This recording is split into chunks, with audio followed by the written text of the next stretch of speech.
I don't want no combo, I want checks. I don't want the second, I want this.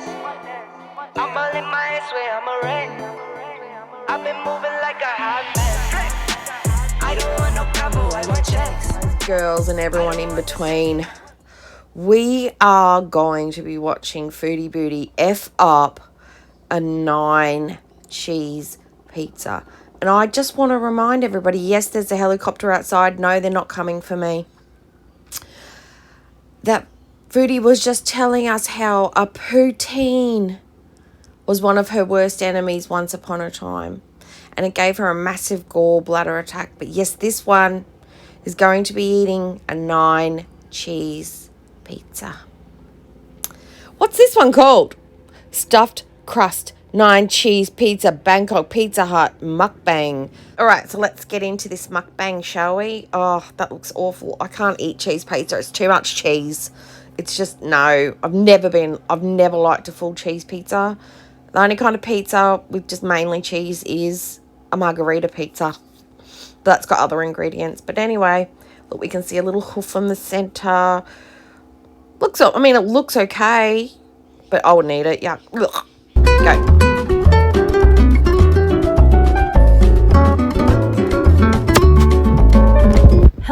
Hello guys, welcome back to another video. Another mukbang. Yes, I do mukbangs on this channel in case you're new. Today I'm trying something that stresses me out. That's why the long sigh, okay?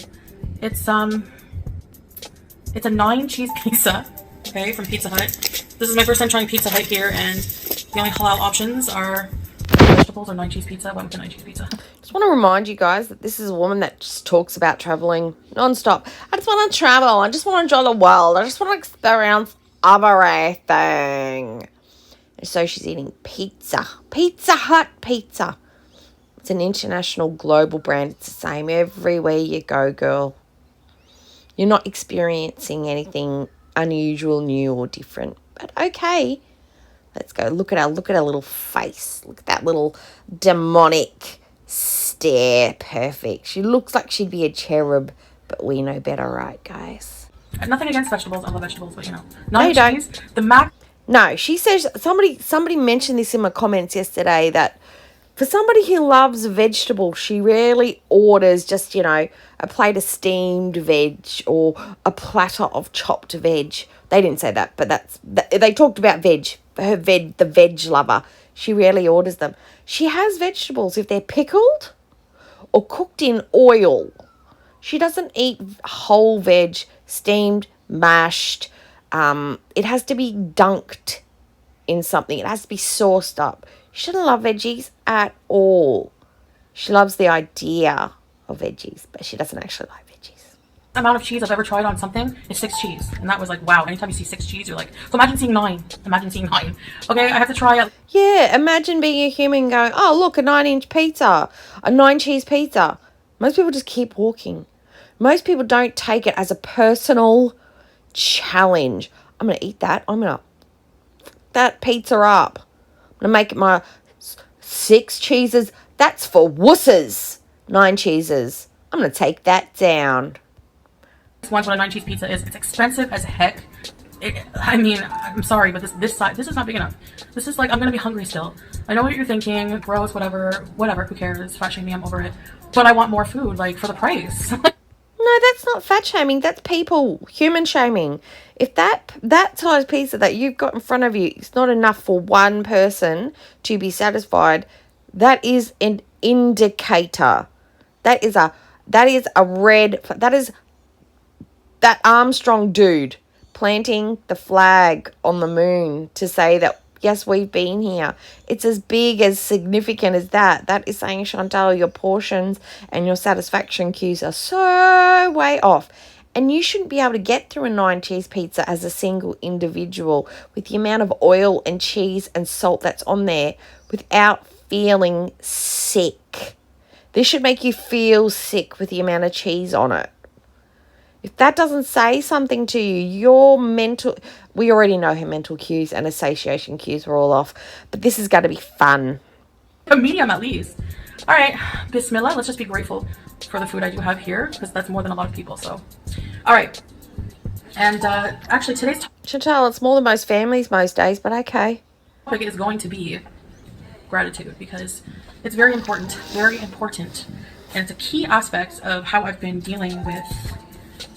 One tool I've been using in my life that I've learned is gratitude. So, but When did you? Is it Ryobi? Is it Makita? Is it just a generic off the shelf? Because whatever the tool is that where you've picked it up and where you've got it from is absolute shithouse, and it's not doing a great job, or you're using it incorrectly. I'd go back and reread the manual, because the way you're using the tool of gratitude sucks balls. And you've obviously had a deep and meaningful with Sala, because you don't talk like this unless you've had a scolding. I also have a cheese pizza story time. Not a TMI, I know, but it's still kind of personal. Just like the size of this pizza, personal. Okay, I'm gonna try one slice for a proper review without anything on it, because after that I'm putting ketchup and all the seasonings. Yellow, let's go. Bismillah. Okay, here's a close-up of this slice of pizza. Sorry, it's like glistening. If you can see the grease glistening, the cheesy grease. Yeah, we see it. Maybe there's a garlic butter on it, but no, I think it's just, what kind of sauce is that? That's not tomato sauce. I'm craving that tangy tomato sauce. No, this is going to be... It's probably a white sauce. It's probably a roux that they've put like maybe a cheddar through or a mozzarella through to give it like a creamy texture. That's probably what they'd probably a bit of salt, pepper and garlic, because that'll be one of your 9 cheeses. It'll be a cheesy sauce on the bottom. Fatty cheese with fatty sauce. It's like a Thousand Island sauce. It looks like... Is that paneer? So there's like a cheese here. You see this cheese?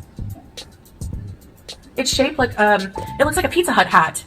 That's cool. Okay, let's stop complaining about the food and enjoy it. And it has cheese, stuffed crust cheese. So here you go, beauty bite, first bite for you. Beep, beep, beep. Wait for the groans. Come on, man. All these cheeses and not even one cheese ball. It's very cold. Wow. Here it comes. Oh, yuck. She's Right. wearing the microphone, isn't she? Go. Is she wearing the microphone? 'Cause I feel like she is. Oh, no, I'm lying down. I need to sit up for this because I feel like it's going to be revolting. For me now to be Prime Minister of Canada. Because I'll tell you what, I promise to make 9 cheese, flavor everything. You guys, I'm having... That's it, Chantal. So when you get into politics, you got to focus on the important issues. The important issues, not all the Indigenous women going missing, not improving the healthcare, not creating jobs. You know, we're going to focus on the important things, making sure that all the people that are already, struggling with obesity in Canada get access to 9 cheese pizza. Yep, sounds like a great policy. I'd vote for you. Coca-Cola. Non-sponsored, I think you can guess. Do I even really have to say that? Nice hits. No, you don't, because nobody would sponsor you. I copied that. I don't want to get sued. Okay, maybe I should say something else. I'm going to say, nice. Psst. All right. Let's try this crust. That needs some ketchup. Did he garlic butter on the rim or something? The cheese pizza part is, oh my gosh. The music's really annoying. Feels like a heartbeat. It's like creamy. The first time, I'm not going to put ketchup on the actual pizza, but on the rim, yes. Ketchup ring! It's the only rim she'll ever do. No mic. I like the mic, but I just have to figure out how to use it properly. I'm going to tell you the proper way to use that microphone. Take it off, put it in your hand, stand up if you can, if you're still capable. Walk over to the nearest rubbish bin in your room and drop that thing into it, and then walk away, sit down and continue. That's how you use that microphone correctly. Yeah. 1,000 Islands dressing. I cannot for the life of me figure out what types of cheese are on here. Alright, hi. Small cheese break here, but I did do a small Google search that I was too lazy to do earlier. Oh my god. Oh my god. Small steps, Chantal. Small steps. I am so proud of you. I'm so proud of you. she actually took the time to do some research and find out about the food that she's eating. Yes. Now let's see what she does with this information. If she's just done a list or she's actually talked about why these would be a good selection and a good combo for a pizza. Bet she does. Actually, I figured out how to have the advertisement from the Pizza Hut Thailand site translated into English with basically Google Translate. You can upload pictures. I was 10 years old when I found that out. Anyway, these are the cheeses used. Gouda, Parmesan, not Gouda, Gouda, Parmesan, Hokkaido cheese, Emmental, mozzarella, cream cheese, cheddar, Pizza Hut cheese. So that is a total of... There are 2 cheeses here that I have never ever heard of, which is the Emmental cheese. It just looks like maybe a version of like Swiss cheese, or it may not have the flavour of Swiss cheese, but it's produced in a similar looking way. And the Hokkaido cheese. Now, I'm going to be a little weird. Is that Japanese? Or... am I pronouncing it wrong and it could be a different national? Hokkaido cheese. I'm going to go and Google those later and find out about those cheese. I'm not a cheese lover, but I'm interested and curious. I'm a curious cat, I am. 8 cheeses. We're being scammed out of one type of cheese. This is an 8 cheese pizza. Unless they add extra cheese on something, but it's still not, there's supposed to be 9 different kinds. Anyways, 8 is enough, I suppose. And these are the kinds here. Are there any of these types of cheeses you have not tried or have tried and would like to comment on it? Comment below. I'm guessing mozzarella, cheddar. I don't know what these big hunks of cheese are. Oh, you've got a little something on your lip there, love. Yep, got it. 1,000 Island on pizza. Is there ketchup?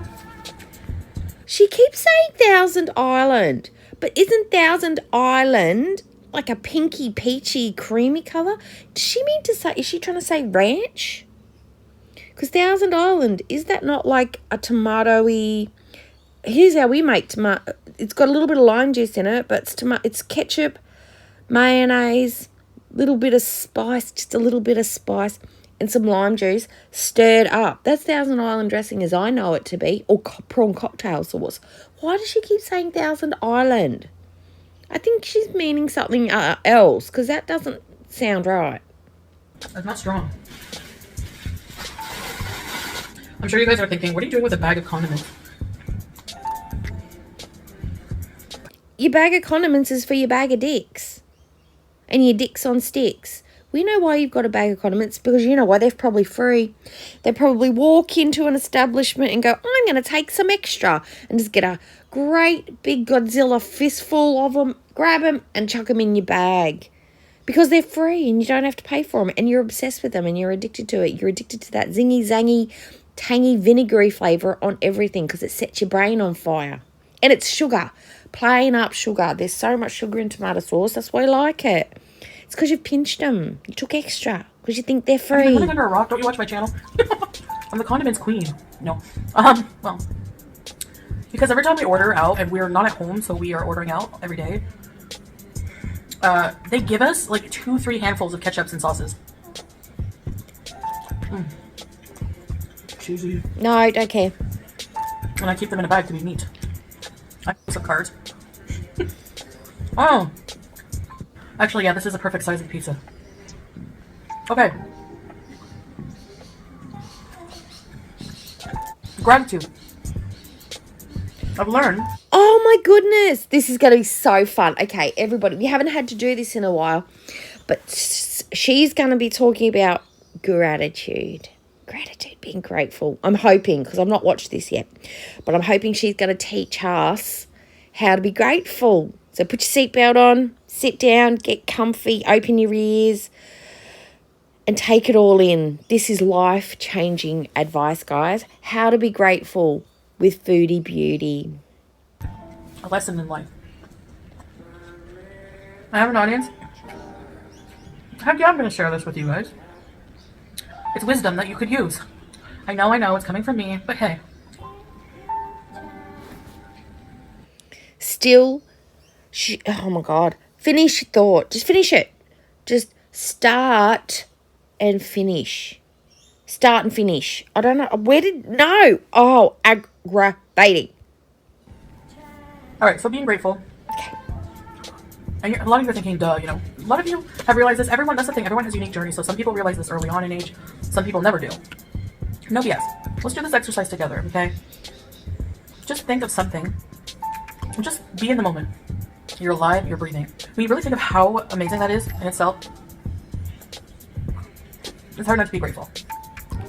I can understand why that would be a grateful moment for you, Chantal, considering the size of you and all your medical issues. Just being alive and barely breathing, I would be grateful for that if I was in your medical condition as well. Yep, you're right. You've picked the right one. Mere existence is something to be grateful at your stage in life. Perfect. I agree with number one. Co-signed. What I mostly learned is you have to be happy. Like, if you're not happy, you're miserable, and then you're going to have a bad time at life, right? Like, you're not going to have a good time. This is like, let's try spicy cheese. But that's not gratitude. That's not gratitude. Saying, I'm going to be happy today when you're feeling miserable is not gratitude. That's reframing. That's faking it until you're making it. That's not being grateful. That's recognising that you're unhappy or miserable or something else is going on and trying to fill up that space with happiness. That's not being grateful. Not going to have a good time. And a lot of things are beyond our control in life. Oh, here we go. So just like be grateful. God, Chantal, if you are going to have a talking point in your mukbang, which is great because we're actually having a conversation about something that's not the thing that we're looking at her eating. Try doing it with a large gap of no chewing, no eating. So people take it seriously, can follow the thought through, and can actually have their brain going at the same speed of the conversation, because you stop and you start and you stop and you start, and it's really difficult to follow along because your sentences are just all over the place. There's no flow. Can you just stop eating while you have this section? Have like a beginning, talk, chew, munch, condiments. Introduce your topic. Talk about your topic with some flow, without pausing, without chewing, without eating. And then once you've wrapped it up and said all your nonsense, then continue with your chewing and the eating. It would make a really much more enjoyable mukbang or conversation. Just saying. For everything you have. And really just by being happy with what you have, you don't focus on what you don't. Just like... She just sat there and bitched and moaned that she didn't have a bigger pizza. But she pulled herself up real quick. I should be grateful because other people have less. Yeah, that's right. But the point is that you were crying that you didn't have more pizza. You should have been grateful for the pizza sitting in front of you. Sala's had a conversation with her about spending, eating too much, whinging and whining probably about the quality of the hotel that they're staying in, and he's laid down the daddy law. Daddy Sala's popped up and said, pull your head in, stop whinging and whining, and just be grateful for the fact that we've got a hotel to stay in at all. You know? Oh, God. I bet Sala's the most manipulative. I bet she's cracked it because he's gone on another midnight run to get a haircut and only come back with a slightly trimmed beard, and she's cracked it. And then he's deflected. I'm making this all up in my brain. He's deflected by telling her, well, you're getting on my nerves. You're so ungrateful. All you do is sit on your bum and eat. You should just be happy with what you've got instead of talking about all the stuff that you don't have. When we went shopping the other day, you bought all this nonsense crap and I'm fed up. He's deflected from the non-hair cutty beard trimming night walks. Yeah, something's going on. They're having the bifties and he's laid it out for her. And now she's being reflective foodie. This is part of the cycle. Instead of talking about health, she's talking about mental health, and she's doing an attitude adjustment right now. Not waiting for a perfect moment to travel. Not waiting for myself to be a perfect weight or even lose weight. And then you're thinking, well, you're always in the hotel. I still do things here, and I've done a lot. And the thing, I also want to say, sidetracking this whole idea. Yeah, so far you've gone to a restaurant to eat. You've gone to a 7-Eleven, which we didn't even see you go to. We saw that you had a market to eat. We saw you get items in your hotel room that you've unboxed. We didn't see you purchase them at a night market. So far, we've just seen you in the hotel eating. And you still do things. What are the things you're doing, Foodie? And why aren't you vlogging them? Or you're just not editing them and uploading them? Or you're doing them all alone? So far, what we've seen from you for the last week or so is you've gone outside to eat, and that's it. I've seen a lot of criticism from people from all over the internet. Like when I've seen anything said about me, is people are taken aback and appalled by how much food we spend on. How much food we spend on money. How much money we spend on food. And okay, but how much do you think? Is it we or is it you? Because I don't feel like Sala would be spending this much money on food. You. Because he has one meal when they get food. He gets one meal and one wee drink. You're the one who gets 4 main meals or 4 entrees or has multiple dishes per meal that you don't share with him. We saw that when you went to the Indian place. We saw you when you went to the Thai place. You had 4 dishes and he had 1. He showed it to us. It had the egg on top. And then you ate everything else on the plate. You gave him a couple of... Well, that's when you had your tom yum. You gave him a small taste test. And then you ate straight from the serving bowl. Same with the rice. You ate straight from the serving bowl. And then you had the chicken on the platter, which was the serving plate. You ate that too. And you had your chicken curry. You ate that too while he sat and had his own. Is it you that's spending all the money on the food, or is it we spending all the money on the food? Other mukbangers spend on food. How much do you think Nikocado Avocado spends on that spread of 25 burgers? Does he do that every day though? Is that his daily mukbang? We don't watch Nikocado. We are looking at you. Don't deflect by talking about what other people are doing. We're looking at you eating on the regular. You say, I've got to eat dinner anyway. So that means the meal that you plan and the portion that you've provided for yourself is going to be your dinner anyway. You haven't prepared, and you've even said, I don't buy anything trendy. I don't go with the trends of mukbangs. I just eat whatever I want. So you've basically said in two ways, confirmed that what you have ordered is what you were going to eat anyway. Mukbangers like Nikocado purposely go out and buy that for their meal to make an exaggerated and ridiculous mukbang. And he doesn't do them on the daily as his daily meal. And he has put on a crap ton of weight. So your point doesn't make sense.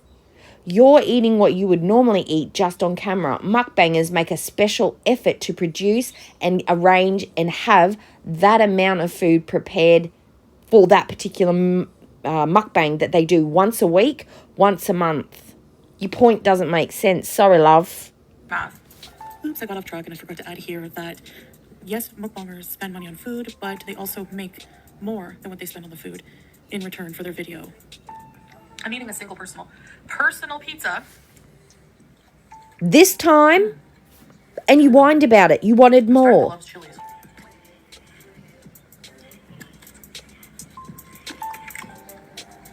I would do the 1 chip challenge, but I'm pretty sure I don't know. I'm just not taking any risks. I might be hypertensive. Girl, you can't do that 1 chip challenge. It's not, you have really, really, really bad asthma. You can barely breathe when you walk. People who have asthma are not supposed to do those chili challenges. It says right there on the packet, whenever somebody does one of those spicy challenges at the restaurants, they have to sign a disclaimer stating that they don't have any medical conditions that could lead to a heart attack or breathing problems, i.e. if you have asthma, you can't or should not participate because you may, in fact, die. You should not be doing anything like a 1 chip challenge. Just saying. I don't want to die over a chip. And rest in peace, and my hearts go out to the family of the. There was a teenager who recently had an allergy issue with it. So just be grateful. It'll make your life so much easier. You'll just be, if at anything else, you'll be happy with what you have, and you won't focus so much on. Okay. How do you know that people aren't grateful for the things that they've got? What makes you think people are sitting back going, oh, this sucks, I want my house to be bigger. Oh, this sucks, I want a better car. Oh, this sucks, I want a better job. Oh, this sucks, I want a better partner. Oh, this sucks, I want to be skinnier. How do you know that people are sitting back not going, I am so grateful that I am now able to walk around without breathing heavy? How do you know that people are grateful for the ability to be able to get where they need to go via bus or transport or public access or a neighbour or a friend? They may actually enjoy the fact that they can spend time with family members chatting in the car, getting a lift, or walking to work with somebody, or biking to work with somebody. How do you know that these people aren't actually grateful for most of the parts of their lives, but the bits that they're not so grateful for, they're actually working towards improving? You're assuming that everybody's sitting around miserable eating their feelings like you. What's the point of focusing on what you don't have? You don't have it. And I mean within excess. Having two jumbo jets and 5 million cars. Yeah, see, this is where you've just gone off plan, because most people don't sit around thinking, oh my God, if I just save hard enough, I will get that Learjet after all. I mean, how else am I going to get to Coachella? And those front row seats are so important to me. And the cars, oh my God, I need the new Lambo and the new Bugatti. I'm just going to be such a failure amongst my friends if I don't have all those things. No one's sitting around. People are just grateful they can pay their power bill. They're grateful that they can buy fresh fruit and veg at the shops when they go. The things that you think people are ungrateful for are the things that you probably think about. People are grateful at the minute because everyone's struggling while you sit in Thailand and eat a family of four's food. Except for today, you've got teeny tiny pizza, which is wonderful. Expensive cars. Having 10 expensive cars. There are people who have 10 cars worth sometimes like $500,000 each or more. 200,000 probably on average. Yeah, those people are either leasing those, so they're running an MLM scam, or they are millionaires. Or that's their dream cars, and they've worked hard all their lives to pay for it. People who have disposable income buy those kinds of cars. And it's a hobby for them. It's not the average Joe. It's not your viewer. They're not your people. Those people are not watching your channel while you eat a 9-cheese pizza. Oh my God, get into reality, girl. You're delulu. That's fine. But yeah, I mean, I'm criticizing that because that's just like greedy to me because how can you have 10 cars? Fuck off. Fuck off. Ma'am, do not sit there and don't you dare try and talk about greed and any other human being on this planet. You are, they may be greedy for cars and money, but food, the way that you are greedy for food and attention is off the charts. Don't you even freaking dare talk about greed, you gluttonous hoe. When you know that selling one of those cars could feed like so many people. And you know what? You can say, well, what charity do you do? None. How do you know we don't donate to charity or help people who are less fortunate? We do. How do you know that the people that have got 10 cars have not donated to a multitude of charities, run a non-profit, are a spokesperson for a non-profit? How do you know? How do you know that they don't take 10% of their wealth or fortune or 1% of that? How do you know that they don't support their entire families? Or they anonymously donate to neighbourhood organisations? How do you know?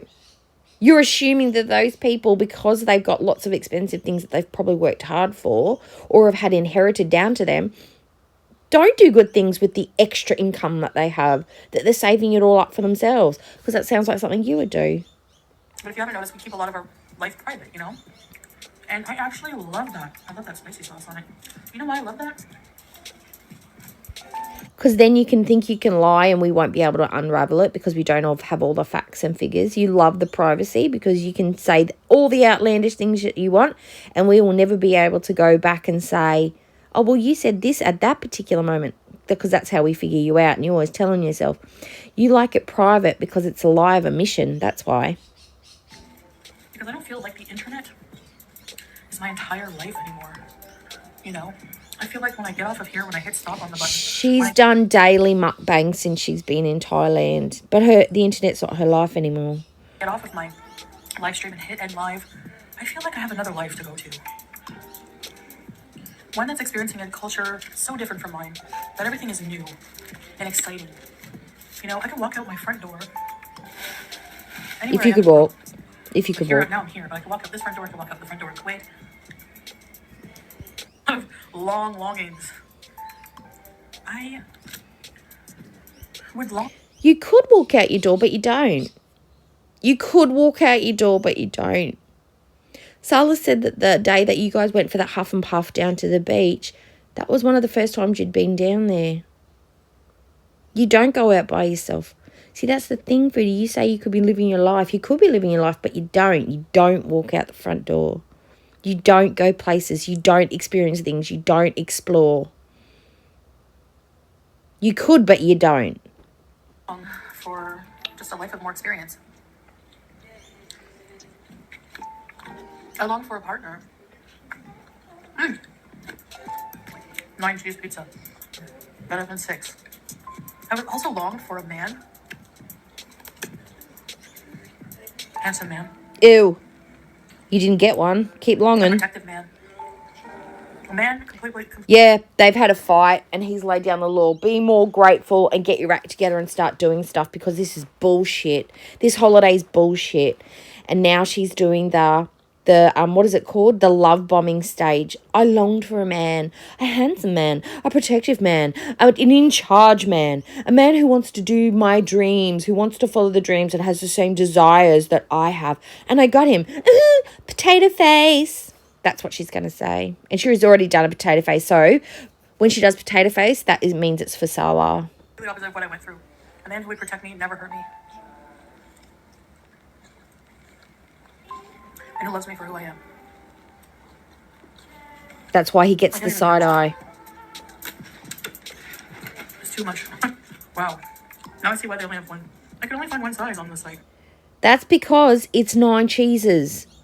An average normal person, or even a normal average person probably would have stopped at slice 3 because of the fucking amount of cheese on it. Most people would vomit trying to eat a pizza like this. 9 cheeses is a very complicated mix of oils and flavours and taste. Most people wouldn't be able to get past a couple of pieces of a just cheese pizza. Okay. They probably don't want the liability of, like, people having heart attacks. If they get a large with 9 cheeses. Now, that's your responsibility. Cheese, but you get a personal size. Okay, anyway. I gotta get off of here. I'll continue my cheese pizza. I don't know. I talked too much today. But anyway, I prayed to God for these things. And the next day I told you I got a message from Salah. I told you the story. If you didn't hear it and you want to hear the full story, let me know. No, don't. I really, really love you guys. And I'm sending you so much love and positivity. And I hope you have a wonderful day. And I hope you get to try 9 cheese pizza, inshallah. Bye! I hope she's pooing so hard at her bum right now. I hope that cheese pizza just went straight through her. But, you know, small dreams, gratitude. Good morning, everybody. I just wanted to put a little message at the back end of this. So if you've made it here, woohoo, yay, surprise cookie. Okay, so since Chantal is so terrible at explaining things and communicating general ideas, I feel like the message of gratitude is a great one. And it's one that I forget to practice all the time. But I think she was basically trying to tell us, just be happy with the small things and stop wishing for the things that other people might have. Or dismiss the good things in your life because you're missing that one great thing you're really hoping for. For me, I'm grateful for my health. I'm grateful that I fought my way back to a healthy place in my life. I'm grateful for my job because I absolutely love it to bits. Best job I've ever had in my life, and I'm comfortable and I'm happy. I'm grateful that my child has developed into a fully fledged adult that is fully independent and living his best life, despite having special needs and things that would be obstacles. He's surmounted those, and I'm grateful for the human being that he's turned into. I'm grateful that my mum's in good health and that her life is going to be easier as a retired person. I'm grateful for the fact that I get to walk to work today because I live in a country that is safe and I'm relatively safe. I'm not saying there might not be a weirdo behind a tree, but I live in a feeling of safety. That is something else that I'm also grateful for. What I'm not missing is my second Learjet and my third Bugatti. I think she got a little bit off the track with the idea of what we should be grateful for. But the idea is sound, the delivery was crap. So I hope you have a really great day and you find lots of great things to be grateful for today. Bye. I don't want no combo, I want checks. I'm all in my swing, I'm alright. I was starving, now I'm eating till my belly full. From up north, we get cold, you need a heavy coat. Scared to end up on a shirt before a centerfold. Devil on my back, target on me, deadly too. Play for keeps, don't tweet. It's not peace, don't speak. 24, no sleep. This is real, no tweet. My bros for life, can't break this link. Family on my side, baby stay around me. I don't want no combo, I want checks. I don't want the second, I want this. I'm all in my way, I'm a ring.